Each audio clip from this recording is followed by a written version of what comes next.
the thunder! Woo! Yeah, there we go. 1-0 in the audience. Only in Las Vegas could you get away with that as an opening. So you know the real reason that I'm here, obviously, is I've been doing a few shows down the strip, and you saw me. You can just see me there in the picture there. I just fit right in there, don't I? In fact, it was a bit embarrassing last night when we were doing the pretend gambling, and I said to one of the Kaseya females, I said, "Oh, I'm going to pretend I'm from Thunder, Thunder from down under." And she laughed for 10 minutes. I'm looking and going, it's not that bad, is it? Like, surely with a couple of years in the gym, I could probably get to the stage where I could look like them. But she started laughing again for another 10 minutes. So it's a great city, Las Vegas. I haven't been here before. I've been to a few places in the US, and nothing's quite like Vegas.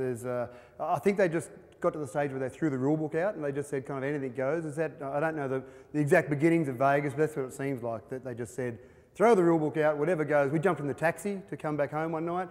The guy offered to take us to a strip club for free, take us to the strip club, give us some drink money. Then when we said we really wanted to go home, he said, "You want me to deliver some girls to your door?" It was just like, I was afraid to ask any more questions. I wasn't sure what I was going to be offered next. So anyway, it's a great city and it's good to be here. Thanks for coming along to listen.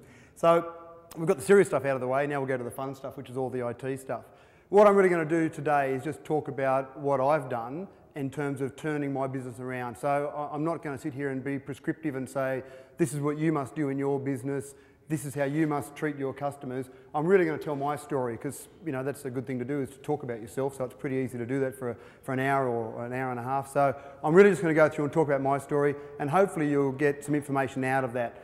One of the things that I see constantly in small business is the E-myth, and I'm sure you've heard Michael Gerber or you've seen Michael Gerber talk. And he talks about the phrase that I love is the entrepreneurial seizure.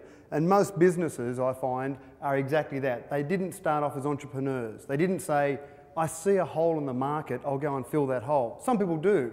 But in IT, most of the guys that I talk to are guys that started out as being very good technicians, very good engineers, maybe very good salespeople in IT, and then they started to form a business around that. And it's something that leaves a little bit lacking sometimes, because when you go through that process, you don't really have a developed and mature business model. What you have is a really good engineering team or really good focus on your IT. And that was exactly the case with us. I started the business and I thought I was a pretty good technician, but I had no idea about running a business. And we had to kind of learn some of those things the hard way as we went through. So the concept that we came up with a few years ago, or where we were at a few years ago, was we were trying to work out whether or not we were in services or in sales. And it was a bit of a hard process. You used to make, I don't know if anyone else in the room is old enough, but can you remember when you made margins on hardware stuff? It was a long time ago. It used to be the case that we could make margin on hardware, and that was the business model, that you made some margin on the hardware and you added some services on top. And slowly that kind of changed, or probably changed a lot quicker than we'd like, where we're now at the stage where you're really not sure whether you're in services or you're in sales. And so you have to try and work out when's the time to change. And that's a difficult spot or a difficult decision to make as to when you really change over. If you heard me in the panel yesterday, I've got some chocolates here just to see if anyone was actually listening in the panel discussion. So I'll give away some chocolates to anyone who can get the answer right. Helen Kernan, who you wouldn't know, she's the Federal Communications Minister, she made an announcement recently which was quite significant and actually quite embarrassing. So the first person who can yell out the answer here gets the first bag of chocolates. The average Australian now spends more on technology. Beer, who said beer first? Down here? Good work. So it's a little bit embarrassing, but we now spend more money, as I said in the panel yesterday, we now spend more money on technology than beer. And when you think about it, I mean, I showed you what the normal image of the average Aussie is at the beginning, that film clip I showed you. The normal Aussie, macho, all those guys, the rippling muscles they had, they'd still drink 20 beers every night. Like that's the normal Aussie, okay? That's what we do. I'm hiding my six-pack today, but I've got one there, it's just hidden under some beers. So the average Australian now spends as much on beer, and when you think about it, IT is in every part of life. The first night I came into Vegas, I went down to Caesar's Palace, which seemed like the thing to do, and we went through and I had a look at the sports book there. I found that incredible. And when you think about it, here's just some guys betting away. Can you imagine if their IT broke down? Just how pervasive IT is. I mean, there must have been 100 screens here with guys sitting there gambling away there, this huge one. And it was college basketball. They were betting on college basketball. I just found it incredible. But it's just, IT is so pervasive. It's in every single part of our lives now. So people are putting more and more reliance on it, which means people are at the stage where they want to make sure their IT is working properly. So I'll go through a little bit and talk about us and just talk about where we've come from and the progression where we've gone from break fix through to where we are now. You know, the world revolves around me. I like to talk about myself, so we'll go through and talk about that a little bit. In fact, we sometimes get a little bit insular, and it got driven home to me recently when a couple of the technicians were in our lunchroom, a couple of the young technicians, and I'm sure you're all the same. Most of the technicians you employ are fairly young. These couple of 20-year-old guys, they were chatting away, and they weren't real good with the ladies, and you know, they didn't really get out that much, but they'd actually gone out that previous Friday night, and they were chatting, and it kind of really drove it home to me that we really just get our blinkers on sometimes in IT and really focus on IT. But they were chatting away to each other, said they'd gone out on Friday night and they'd had a couple of beers together, and one of the guys actually talked to a female, and that was pretty exciting for him. It was almost as exciting for the other guy because he now knew someone that had talked to a female. So you know, that was pretty exciting for him. So they were both having a pretty good time having this conversation. Anyway, it progressed from there, and the guy was talking about it, and he said, I actually ended up going back to my place and she came with me. And you can imagine how excited the other guy, oh, I can't believe this. I know someone that's taken a girl home. He said, everything went okay. He said, then you wouldn't believe it. He said, I took off a coat, threw it across the table, across my new notebook. And the other guy's absolutely beside himself. You've got a new notebook? What is it? What sort of specs are on it? What is it? Tell me all about it. So we sometimes lose the important things and we get a little bit focused. So, you know, when I heard that conversation in the lunchroom one day, I thought maybe we're just focusing a little bit too hard on IT sometimes and really don't sit back and have a look at the bigger picture. So just briefly, the bigger picture from our perspective, a quick business snapshot. I started the business in 1989. It was a silly thing to do. I was 21 years of age, just finished university, no money, absolutely crazy thing to do, but I started it in a small town, population 40,000. You can imagine 1989. PCs, well, you know, there were probably 3 or 4 in the city. You know, that was, you know, probably some old Apple IIes was about it in the whole city. So not a great time to start an IT business and not a great time in my life to do it. But, you know, it seemed to have worked and that was great. We've progressed now. It's only a small town, so it's hard to grow very large. We've probably got about a 50% market share in the town at the moment. We've got 17 employees. We've opened up a site in another town and about $4 million turnover. So it just gives you an idea. Fairly small. I'd imagine that most places or most businesses in the room are probably larger than that. But it gives you an idea of what you can do with managed services no matter what size you are. And what I want to do is just rewind 7 years and go back 7 years to where we were and where our business was at. So the average SMB customer that we had spent about $30,000. This is Aussie dollars, so in your dollars that's about probably $10. Is that it? No, actually, our exchange rate's a little bit better. It's a better trip this time because our exchange rate's about 81 cents at the moment, so that's not too bad. So the average SMB customer we had, about $30,000 is what they'd spend on their new network. And our understanding of that was they spent $30,000, they got a new network. That was pretty simple, you would have thought. The customer's perception of what they got, though, was a little bit different, and that's where we started to have a bit of a problem. Did we see things that happened after that as opportunities to make more money, or did we see it as just ongoing work that we had to just do for the customer? So let's paint a simple example. This is a classic example that used to happen to us all the time. A couple of weeks after the install, some simple little problem happens. Let's say a user locks their account out. They put the password in wrong 5 times, they've got caps lock on, something simple like that. So what happens? They ring up, I've got a problem, I can't get into my PC. Well, probably one of the technicians says, oh, you only put that in a couple of weeks ago, I'll fix it up for you. You know, that'll be fine, I'll fix it up, a couple of minutes job, it'll be all okay. Customer thinks that's great. Great customer service, just spent 30 grand with you, that's great. So I think most people would probably do that. Let's fast forward though, 2 months.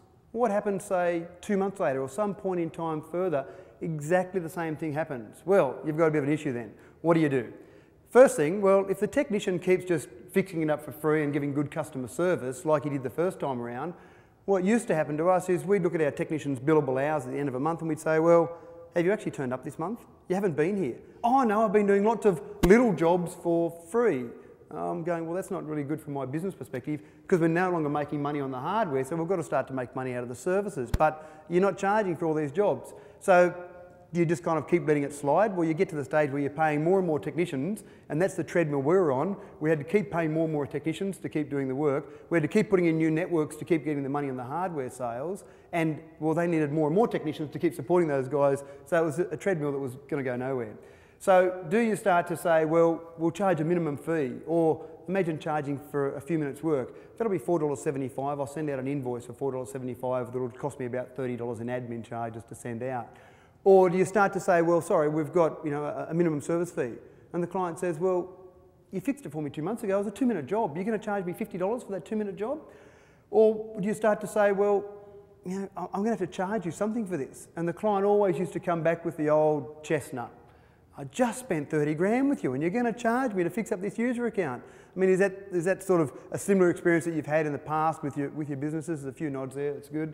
So, you know, I'm not on a completely different page to where you're on. So that was the problem we had. That was the classic issue that we faced is, what do we do about this? What are we going to do about these people that expect the work to be done for free because they've spent their $30,000?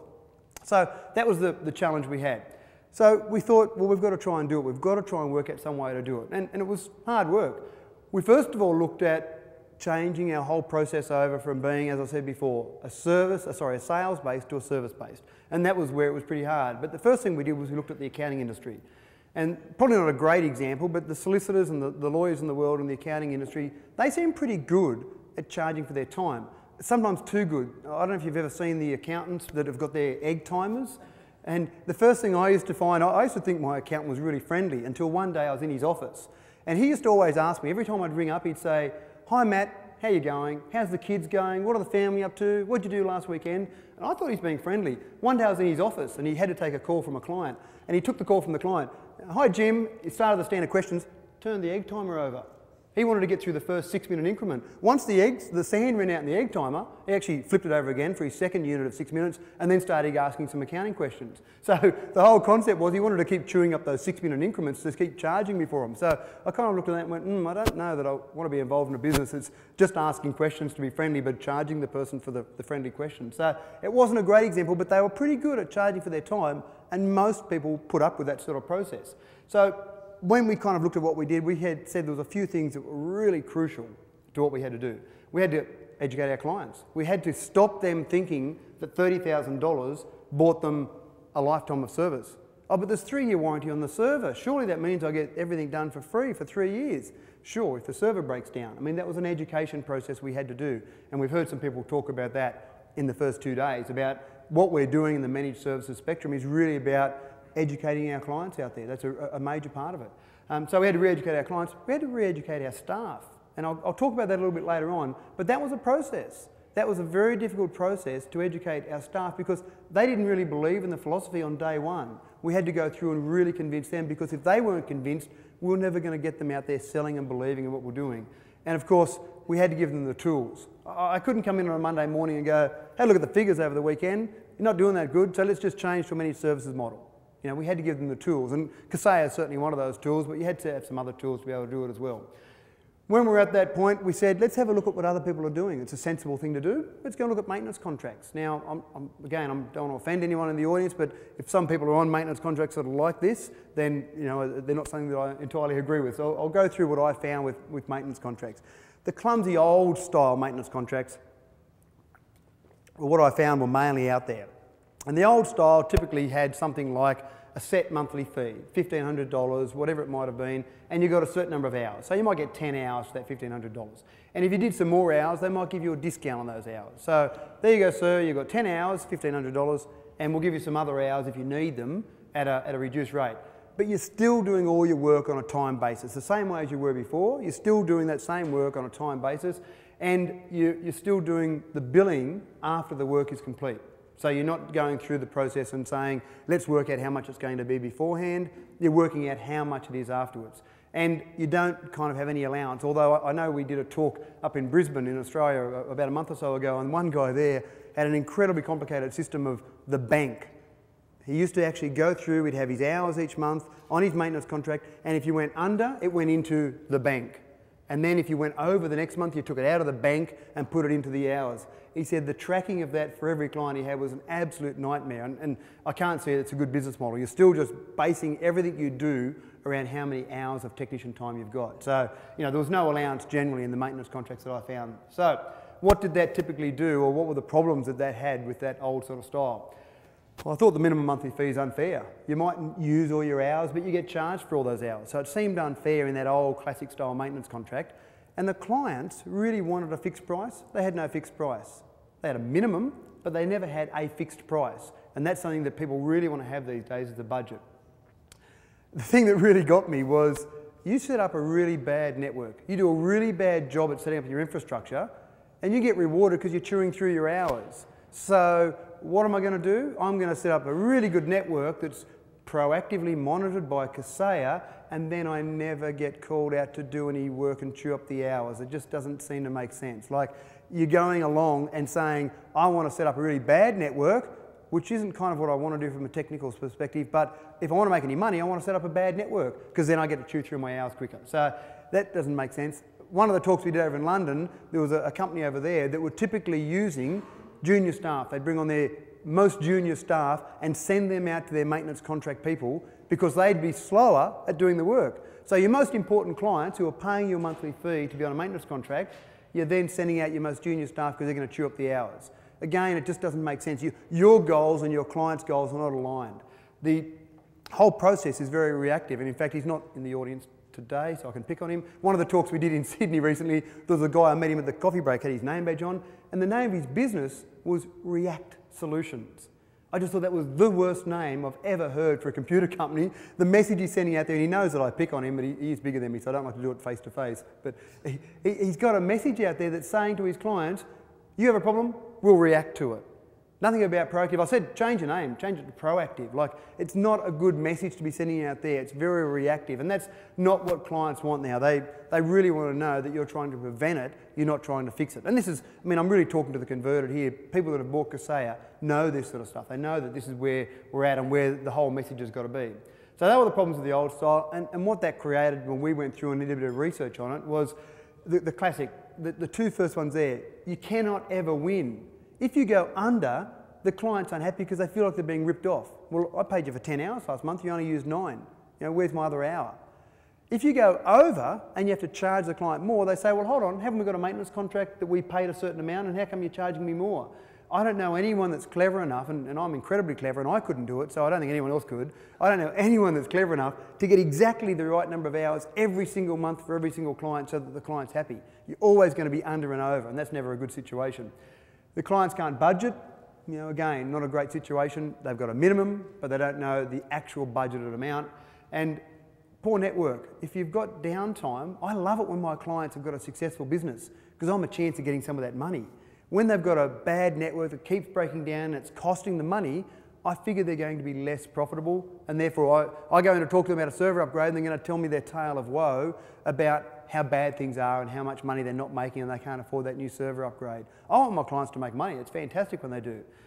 And price-sensitive customers. They shop around, and you heard a little bit of that in the panel yesterday. People go, well, you've got all this to offer and someone else has just got dollars. Well, when they start comparing you on dollars, they say, well, you're charging 150, Billy Bloggs down the road is charging 140 an hour, I'm just going to go to him. That's what they shop on. They shop on your hourly rate because they figure that what you're delivering is the same. You're delivering an hour of work.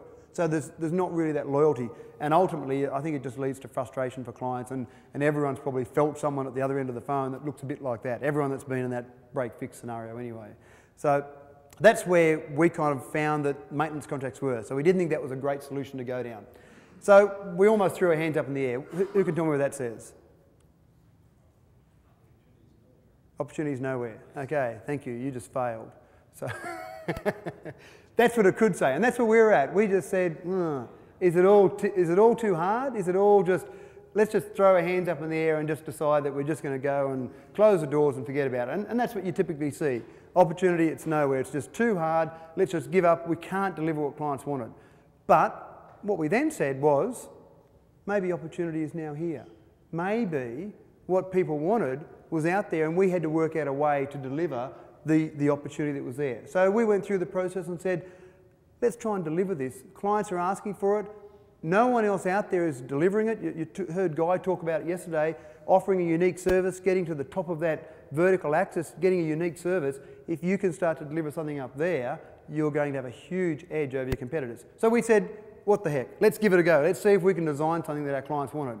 So I made a commitment. I said to my staff, I'm going to go and drink beers, have lunches, have coffees, have meetings with my clients, whatever it takes. I'm going to make that commitment, even if it means, you know, having to do it every day and every morning tea, lunchtime, every afternoon, even dinners at night. I'm going to interview my clients face to face and find out what they wanted. So it's a pretty novel sort of concept to actually ask people what they want. What do you want in an IT services company? And some of the staff said, yeah, look, sure, that'll be funny, that they'll just say to you they want zero downtime, they want no costs for anything, they want instant response times. But if you give someone enough beers and then ask them a sensible question, they sometimes give you a sensible answer. You've got to get them before the part where you can't understand what they're saying. So it's a fine line there, like it's kind of so far and then, no, whoops, too far with that one, I'll have to come back tomorrow and do it again. So we said, what do you want? And the message came through loud and clear. There was four things that they wanted in an IT services company. One, they wanted fixed costs. That was really important to them. They felt like every time they looked around, their IT company was trying to get some money out of them. What were you trying to do? They're charging us for something. They kept looking at bills. And the funny part is, I actually said to a few of them when we had the interviews with them, I'd say, I knew how much I'd spent, or they'd spent with us when I did the interviews with the clients. And I'd say, tell me how much you think you spent with us in the last year. And they, must be heaps. We're always paying you money. Oh, must have been $15,000. No, your spend last year was $9,000. They were always over the amount they thought that they'd spent because they always felt like they were paying these little bills. So it was quite incredible. I was happy to take the extra off them, but they didn't want to give me the extra bit for some reason.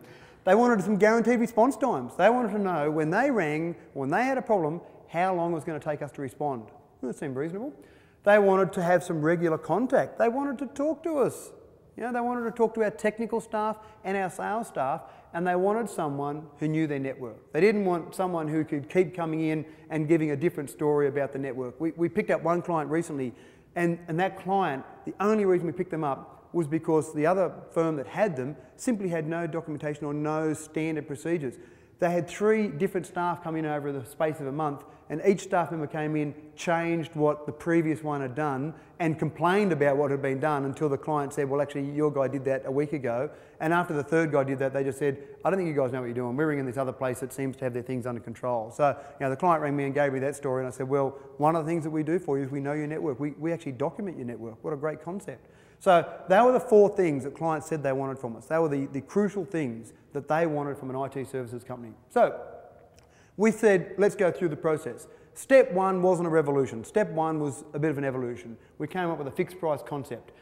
And this kind of challenged the entire way that the IT business or the traditional IT business was going. And it's quite interesting. I've been doing some talks lately to accounting firms, which it was really interesting because accounting firms are typically boring and they get someone really lively and bright like an IT person to come along. So they kind of get me to come along and talk about the concept of what we've done with these.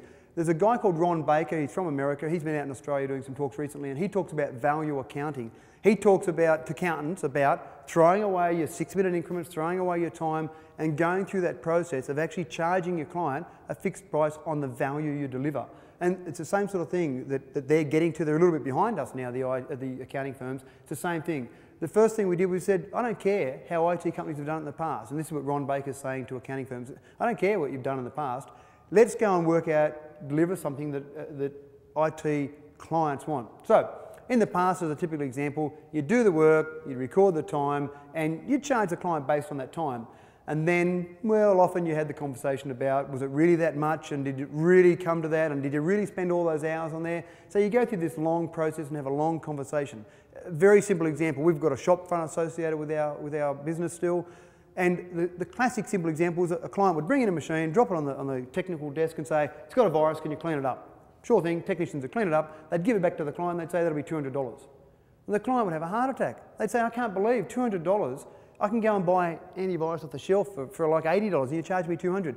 And then the technician would start explaining the concept about how you had to remove the virus, and it was infected by a couple, and you had to use a couple of removal tools, and it took this much time, and the client just, it's all gobbledygook to them. It was just all complete rubbish. They just know that $200, $80. So then the technician would say, well, look, madam, we can reinfect your machine for you. We can put the virus back on. You can imagine, the reputation we'd have around town. You go there, they're the place that puts viruses on your computer for you. So, that was never going to happen. So you often have that whole conversation with the client. You waste some technician time. They ask the manager of the technical department to come over and have a conversation as well. You're having this conversation about $200. So in the end, what you normally did was you reduced the bill for the sake of customer relations. So you ended up even worse. You had, say, $200 worth of technical time used, then you've blown some more time on the technician explaining it, then a manager's been involved, and then you reduce the price. And that was something that we used to see happen from time to time when someone would have an absolute heart attack about how much their bill was after the fact. So we thought that was a bad situation to be in. So step 1 in changing our entire business model was the fixed price policy. How does it work today? Good catch. How does it work today? Well, every job we do, large or small, anything at all, we give a fixed price before we start the job. And that way, the client can make a decision with all the knowledge at hand. So, it's going to be $200 to clean your virus. What? That's ridiculous. Have a nice day, madam. There's the door. I mean, obviously in a very nice, friendly way, but you don't want to get involved in a conversation about it's too dear or whatever. If you want the job done, this is how much it's going to be. Whatever the job is. When we're quoting on a network installation, when we're quoting on some system integration work, we might quote $15,000, but it's a fixed price. Whatever job we do is a fixed price. You just eliminate altogether all those conversations about price, because the conversation takes 5 minutes before the job, not half an hour or an hour after the job. And you don't need to reduce the price because they know how much it is in the first place. You don't need to reinfect their machine with a virus because you don't do the job in the first place if they think it's too much. So they make the decision with the knowledge of the final cost. That's great. I don't think you're familiar with the term swings and roundabouts. I've used that in another American audience and they said, what the hell are you talking about? Sorry? No, swings and roundabouts refers to a bit of give and take. So sometimes you'll get it wrong. Sometimes you'll clean a virus off and it takes you half an hour longer than the next job. But the next job you do might be half an hour shorter. In terms of that, it's a bit of give and take. You have a fixed price for what you're going to deliver to your client. Sometimes it takes a bit longer, sometimes it takes a bit shorter. But the swings and roundabouts concept, the Aussie swings and roundabouts concept, is really about sometimes you win some, sometimes you lose some. You know, sometimes you're a little bit over, a little bit under. But it evens out. As long as you've got your pricing model about right, it evens out. But what it really does for you is that you gain efficiencies in your technicians and your managers. So even if you're going a little bit over on a few jobs, it doesn't matter that much because your technician isn't having a half an hour conversation having to explain to the client all the work you've done and what you've done with that job. They're having a conversation that says, thank you very much, here's the money I agreed to pay before you did the job. The managers aren't being dragged out to have conversations with clients about that whole process. We've got a huge spreadsheet with a whole range of prices on it. Someone comes in, they want a job done, we look at the spreadsheet, there's it, that's it, end of story. Simple as that. If it's not on the spreadsheet, sure, it might take a couple minutes to work it out, but you gain huge efficiencies with your technicians and huge efficiencies with your managers. Then we based our technicians' performance on dollars, not hours. What a great concept. I'll come over this side, make sure you're awake over this side. We based their performance on dollars, not hours. So what we did was we said, we don't care if you do 30 hours in a month. We don't care if you do 100 hours in a month. Because every profit and loss statement, now correct me if I'm wrong, it might be a little bit different in America, but I know in Australia, every profit and loss statement I've ever seen when I look at my business and every time I look at it, I just can't find where it says hours. I just can't find where it says I made 157 hours this year. It always says dollars, yet I'm judging my technicians on how many hours they're doing. It doesn't quite line up. So we said to our technicians, we don't care how many hours work you do. If you're really good, every time you quote that virus job for $200, if you can do that in 10 minutes, fantastic. Do 50 a day, we don't care. As long as you're delivering on dollars for the organisation, and let's reward you based on those dollars. They actually sometimes sell stuff now, which is really great for a technician. They'll be out on a job and there'll be this old printer that's 3 years old, that's had the complete thousands of copies over the duty cycle there, and effectively it needs to be replaced. In the old days when it was based on hours in terms of their performance, the technicians go, yeah, I'll give it a clean for you, I'll work it out, because they wanted to make sure their billable hours were going through. Now they say, oh look, you should just replace that. I can organise a quick replacement. I'll get one of the sales guys to give you the exact price, but the technician gets rewarded for that lead as such. So he's being delivered, or he's being rewarded on the dollars he's delivering to the organisation rather than how many hours. I don't care how many hours he does. I don't care if he goes home at lunchtime every day. If he's delivering dollars to my bottom line, that's what I want out of him. So it's a different way of looking at it again. Throw away the old concept, start with a blank piece of paper. And I guarantee you'll win more work out of it. You win more work out of being able to quote a fixed price. And when you win more work, you can buy a really fast racehorse like that one there, or a donkey. One of the things that I find when you're quoting on network installations, I might quote $10,000, $8,000 for a project, for a network installation. The competitors quote $150 an hour. And the client comes back to me and says, well, they're quoting $150 an hour and you're quoting $10,000. Bit of discrepancy there. I said, well, that's fine, but how many hours are they going to take? Oh, they didn't know. Because they give you an estimation. Oh, they said they might take 60 to 100 to maybe 120 hours, but they tell us after the job. So do you want to pay $10,000 guaranteed no matter what pops up in the job? Or do you want to pay $150 an hour and throw the dice? If they were in Vegas, they'd throw the dice. But you know, they take the situation where they go, well, I'd prefer to have a fixed price to do that job for me. And what we're saying to them is, we know our job so well that we know exactly how long it's going to take for us to do the job. So we don't need to worry about this 150 an hour thing. You know, we can work out that on what the job's going to take. So that gives a lot of confidence to the clients, and IT work is all about confidence. Step 2 was the big step. That was the revolutionary SLA. That was when we started the revolution. The evolution had gone through with that fixed price, but now was the big step. This was, I've heard Steve Ballmer say it at many conferences, this was our big bet. You know, Steve Ballmer says he throws the big bet on certain products for Microsoft. But this was our big bet, and our big bet was probably a little bit smaller than Microsoft's big bet, but it was our big bet. So we said, let's just throw out everything that we knew about maintenance contracts. Didn't like them, didn't think they were fair to customers, didn't think they worked well, didn't think they generated a great business model.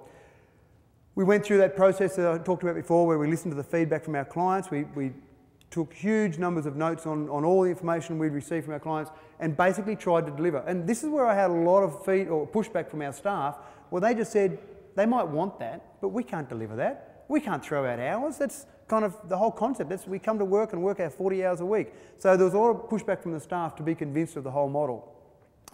We basically went through then, after we spent about 3 years or so, that whole process in designing the SLAs. We then handpicked some of the clients that had given us probably the best feedback and set up some focus groups, actually delivered some SLAs to those clients in focus groups, and then finally, after about 3 years, we launched our SLA. So the big thing is, big deal, what's it look like? How does it differ from a normal maintenance contract or normal break-fix sort of contract? Well, the first thing we did, again, the same as I did with our technical department, we threw out hours. We don't talk about hours to our clients at all. How long is it going to take? As long as it takes, it doesn't matter, but here's your price to do it. We do not talk about hours. We talk about, and it has to be an acronym because we're in IT, and if it's not an acronym, then it's not really an IT term. OBSW is what we talk about with our clients. We talk about outcome-based service work. We'll do a job for you, we'll have an outcome for you, and that's what it's based around. Here's $1 to give you an outcome. Simple as that. We don't talk about hours at all. We may talk about hours internally, trying to calculate how much a new project or a new concept will be, but we don't ever talk with clients about hours. Then they can never come back and have the discussion. Well, you quoted 3 hours work for this, it only took your guy 1 hour. We don't tell them that the job before took us 2 hours over what it should have taken us. It's always about, here's your outcome. If you're happy with that, we'll deliver it for you on the dollars. Then we did a fixed price based on a network size and the number of sites they had. So we've got a very simple spreadsheet that's got about 8 variables. How many PCs have you got? How many notebooks have you got? How many printers? How many servers? Just a few variables in there. All our staff can quote an SLA quote within minutes. I've talked to some IT companies and they've said that they're the only ones in the company that can quote an SLA because it's really complicated to go through that process. You've got to make it really simple, and it's very transparent. We send our spreadsheet out, locked down, to our clients and say, put your own numbers in and you can see the different levels there. So it's a very simple process to go through anyone. Whenever someone new joins the organisation, we give them 5 minutes training. They can now quote an SLA. So it's a very simple process, and it's the same for everyone. I think you've heard a few people talk about it before, money-back guarantees. Money-back guarantees scare the living pants off people. We said we're going to give money-back guarantees. One of the stories that, and I'm sure there's a similar story in America, but one of the stories that I had in Australia years ago was there was a guy who came up with a concept, one of the first concepts of the money-back voucher. You buy in your refrigerator, you get a money-back $100. It might have been, fridges might have been, say, $500, and you got $100 back. And his boss said, that's crazy. The fridges cost us $410, you're going to give $100 back. That's just crazy. They went out with a marketing campaign. You get this coupon back and a money-back guarantee on the fridge if it doesn't work, a whole range of things. About 20% of the people even bother to claim their $100 back. So his $100 that they thought were going to have to give back on every fridge, they end up giving $20 back on every fridge. When they average it out, they give some $100 back. But the point is that you offer money-back guarantees, it makes people feel safe and comfortable. And they don't always take you up on them. We give them a money-back guarantee of 5% of their monthly fee if we don't meet our 1 hour response time for a platinum client. There's been times when we haven't met our 1 hour response time, and I've talked to the client and said, oh look, I'll get that money back. No, it's right, no, look, it wasn't that big an issue anyway. But they just feel comfortable when you've got that money back guarantee. What it also does is I make sure that I focus internally. The staff know that I don't like giving money back to clients. It's not a good business model to give money back to clients. So they know if a call comes in from a platinum client, they'll drop something else they're doing and make sure they get that call done. It focuses all our energies on the same thing. Proactive maintenance, that's very important, and we're all here, we're all believers in Kaseya, so we all believe in that proactive maintenance. You heard me mention yesterday at the panel, the consultancy. Every 3 months we go and have a consultancy discussion with a client. Unbelievable, they love it. They put the coffee on for you, they have sandwiches on, they have cakes on, they absolutely love it. They just love that interaction, they feel very special that you're coming along to have those consultancy discussions with the client. And most importantly, we're both focused on the same thing. We want to make sure their network runs at its peak because we have to do less ad hoc work. And the client loves it when their network's running at its peak because their network's not going down. They hate it going down. You heard Chad talk, I'm sure you gave the example yesterday, Chad, about the person who complained they weren't getting enough work done on an ongoing basis. And I had a similar example. As long as the network is up and it's running efficiently, I don't really have many conversations with clients along those lines because the network's working. That's what they want. They don't really want it to be breaking down and calling you out all the time because that's a hassle for them. So it's really about that whole process, like, prevention's better than cure. You've got your doctor there beside the bed working on your computer.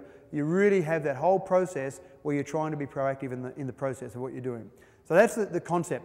So what are the benefits for the client? They seem pretty obvious. Proactive, regular maintenance, uptime. That's what they want. Clients want productivity. Go back to that example at Caesar's Palace.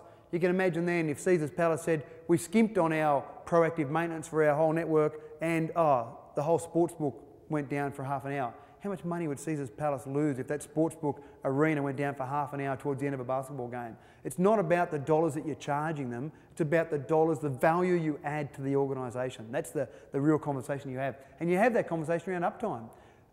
I mentioned it yesterday in the panel that the conversation you sometimes have with a client is based around, I spent this much with you last year, why am I going to spend more this year? And the hardest people we've had to turn over have been our own clients because they've been happy with the service.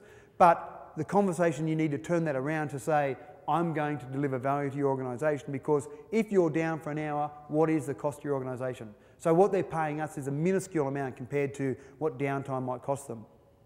Better uptime, better profits. I've mentioned it already. If you've got better profits, you've got a bit of a chance of getting some of that money out of your clients. That's great. You schedule the downtime when convenient. That's good. So can we shut you down at 4 o'clock on a Friday afternoon because we want to do some upgrades to your server and you're going to be down for 3 hours, rather than, oh my gosh, the server's run out of hard drive space, the whole network's crashed, come in and fix it quickly. You can schedule that downtime. The clients love it. They sometimes say, well, that's fine. We'll take our staff over to the pub for half an hour on a Friday afternoon and we'll shut down a bit early. They can schedule that time in a time that's convenient. Not an hour before payroll's due to go out. That's the classic time, isn't it? When someone's network breaks down, quick, get around here and fix it. I've got to pay my staff. Oh, right, they'll turn up tomorrow, won't they? No. So that's the classic, that's always when payroll's due, I find, is the time when a network breaks down. The client chooses their support level. That's a really important thing. You give them options. You give them options around, we offer 4 options and a 5th option, which is a no SLA, but we call it nickel, and I'll get onto that in a moment. But they actually make the choice. So when they ring up and say, quick, something's wrong, I've got an urgent problem, you're on a silver level, you've got a 4-hour response time, we'll get that within 4 hours. No, I need it straight away. They've chosen it. They know they've chosen the support level. So they've made the decision. You're not forcing it onto them. They've made the decision about what level they want to be at. And that's really important in their mindset. Consultancy visits are fantastic. I love consultancy visits. In fact, I'm really enjoying them because I used to sometimes sell a client a network and I wouldn't see them for 3 years until the next time it was due. And I'm actually trying to get out when I'm actually in Australia and actually get out and see some of those clients and actually have conversations with them. You keep the client informed. The clients want to be their local neighbourhood barbecue, or sorry, cookout, I think you call it, the local neighbourhood cookout expert. When they're at their local neighbourhood cookout, they don't want some other person that lives down the street from them telling them all about Vista or telling them all about some new product on the market, or they want to be the ones who go, yeah, I know about that because our IT guy, he keeps us informed. He tells us what's going on. I know all about Vista, I saw it the other day. It hasn't even been released yet, I've seen it. They want to be their local neighbourhood expert. They want to be informed. It's their ego. It's all about their ego. Everything's about ego. They love to have that ego being put in front of other people as having a great knowledge of IT. You review the relationship. If someone's in a maintenance contract and they're not happy, then you can go along and review that relationship. You can talk to them. First question I ask is, how's it all going for you? How's our service been? And it's great if they say terrible, because you can fix it. And they see that you're fixing it, rather than they just go and buy stuff off someone else. Especially when it's a 12-month maintenance agreement or a 12-month SLA, 6 months into the SLA and they're not happy with you, well, gee, I've already got 6 months to go on this, I better have a talk to them about it. You review the relationship. And for a pack of cards, I want someone to tell me the other term for assess needs. Sell, very good. You get a pack of cards, I'm sure there's naked women on there somewhere. So you assess their needs. I had a great one just before I came over here about 3 weeks ago. I went along to a new SLA client, signed up on a platinum. I went along to have my first conversation with him. I use a tablet. I saw someone else using a tablet, and I know Guy gave someone a hard time yesterday for using a tablet. So that's 3 people now that use a tablet. But I use a tablet, love them, been using them for years. Went into the meeting, spun my tablet around, started writing, and the 2 partners in the accounting firm looked up and went, "What's that?" So I showed them. I spent probably the first half an hour of the consultancy visit showing them my tablet. At the end of that, I walked out with an order for 2 tablets, 2 docking stations, a couple of like a $10,000 sale out of the consultancy visit. And the thing that I loved about it was, as part of the SLA, they were paying me to be there. So they paid me to be there and come along and sell them stuff. I just thought that was fantastic. Most SLA consultancy discussions I have, you'll end up selling them something. But that's not your aim. It just happens because you're telling them about new technology, you're keeping them informed. Tablets have been out for how long now? And these guys had never seen, these 2 partners in this firm had never seen a tablet. I couldn't believe it. But they'd only just signed up to an SLA. They'd never had that regular interaction with someone in an IT field. So that's a great benefit to the client. That's all fantastic for the client and helps you maintain people. Sorry, I saw Bill looking at me. I thought I was running over time. That helps you maintain the clients, but what are the benefits to us? That's pretty important as well. You're dealing with the clients in a proactive manner. And now our clients are telling our staff, we love seeing the Access guy. We love seeing you guys come along and look at our network. We love seeing you guys because we feel safe when you come along. They don't go, oh my gosh, something's gone wrong, something must be broken because there's an Access guy here. They love seeing us. And when there is an occasional problem, they've got a much better relationship with our technician. What it also does is you can start to get your staff focusing on delivering the work rather than being admin. I mean, how many of you have ever had a technician that loved doing invoices? I mean, that used to be the bane of my existence. Technicians do great work, they've spent a month doing great work, now they've got to invoice. It's like pulling teeth out. They just hate invoicing. They hate the concept of invoicing. They don't do invoicing anymore. Platinum clients have paid for all their services already. So all the work they're doing, they've just got to record their time associated with the job in our CRM package. That's it. They don't have to worry about invoicing, and I'm not relying on that money coming in from them invoicing that. So that's really good in terms of the admin side of it being reduced. The staff relationships are much better. Our staff now feel like they're less stressed, and we've talked to them, and we've done some one-on-ones with them to see what they're thinking now of the SLA concept compared to what they thought when we first introduced it. They love it because they're walking into non-hostile environments. They're walking into friendly environments. They're doing proactive work. I'm not calling them at 5 o'clock at night saying, can you come and work through the night because I've just had another server crash and it's going to be an all-nighter and can you do that for me? Oh, look, I had dinner plans with my wife, but I guess I can do that, The concept of doing that ad hoc nature work, you still get it occasionally, but when you're doing some regular maintenance, it's reducing the amount of ad hoc work you do. You get better staff relationships. You become the employer of choice. And everyone talks about it, the trusted advisor. You become the trusted advisor. I have people ring me about all sorts of IT questions. Should I buy plasma or LCD? I've got no idea. Let me just Google it and I'll find out for you. But the fact they're ringing you to ask those sort of questions because they assume that you know everything there is to know about IT because they're having regular conversations with you. But wait, there's more. Benefits to the IT provider. Again, you can forecast. I made the joke yesterday that we used to have little pillows. When we come into work on Monday morning, we'd all kneel down and pray that someone's network broke down. And let's hope more networks break down than last week because we can make more money. Our growth pattern was based on how many networks we could have breaking down out there. So it was not a great way to forecast how much revenue you had coming through.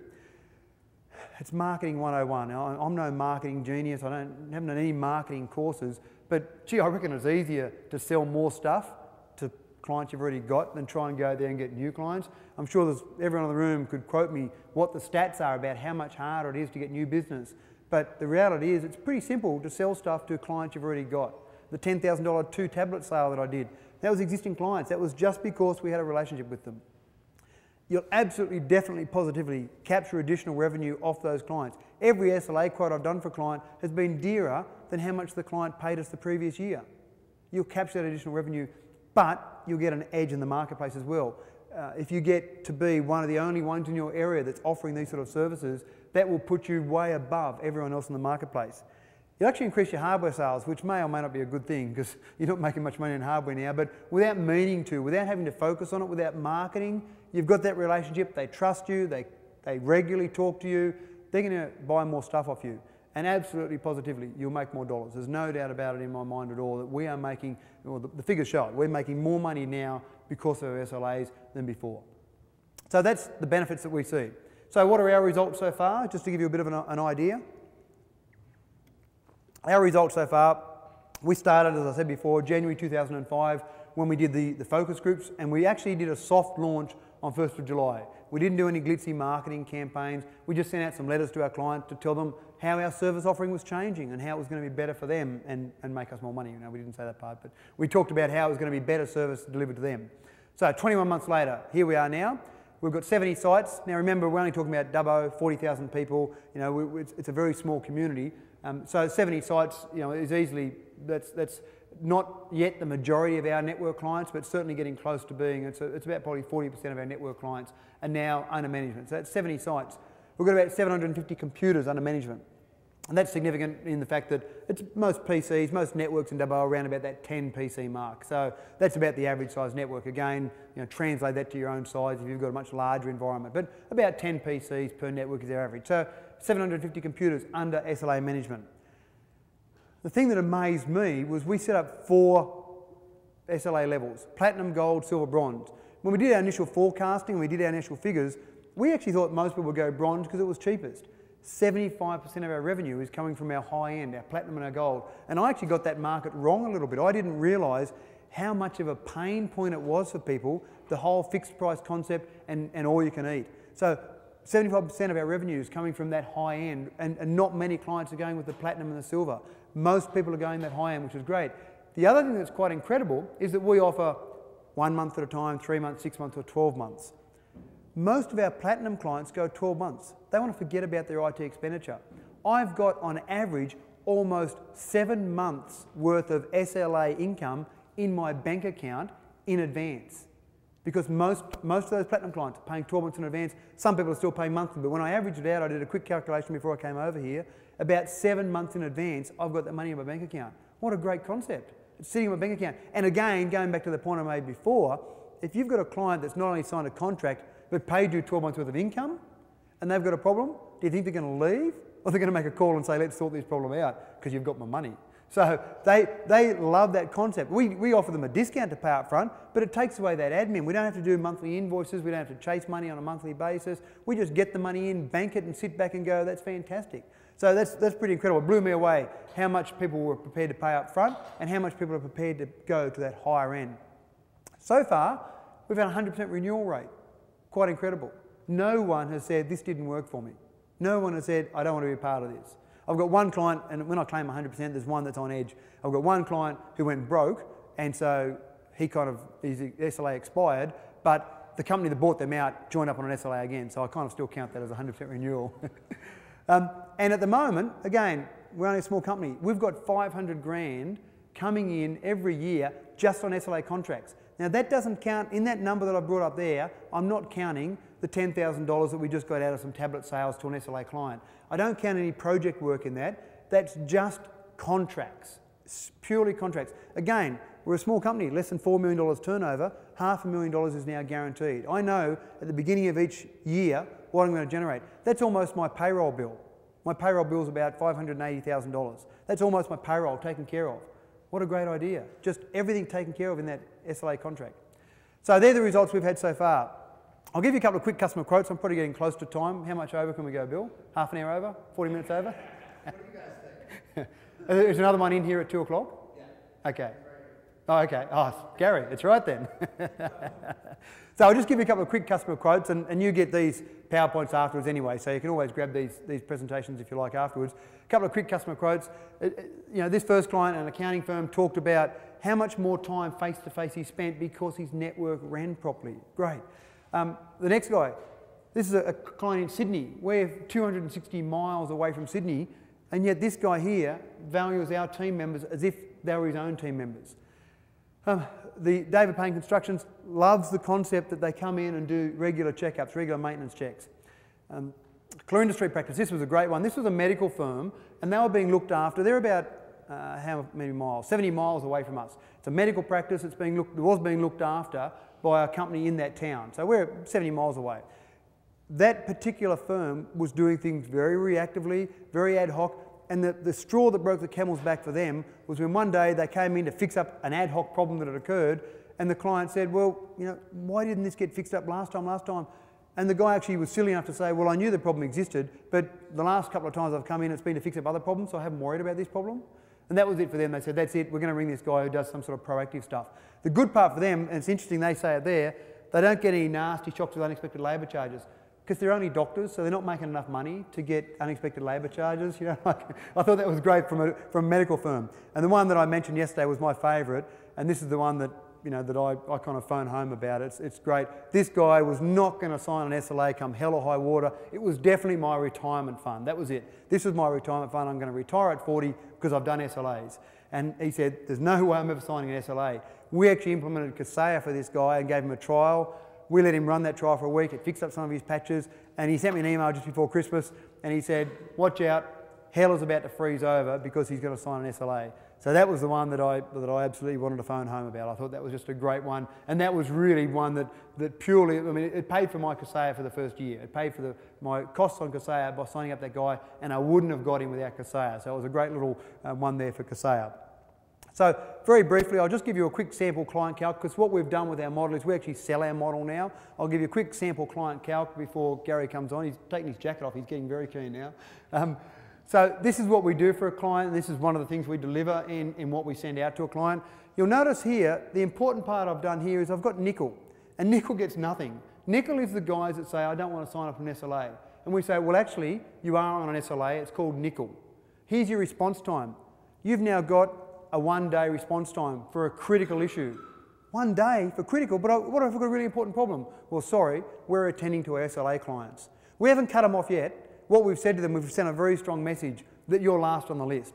So we've really gone through that process to say nickel, and we've deliberately called it an insulting name. Nickel, no one wants to be called a nickel client, and they get a bit insulted by it, and that's okay. Well, you better move up the level if you like.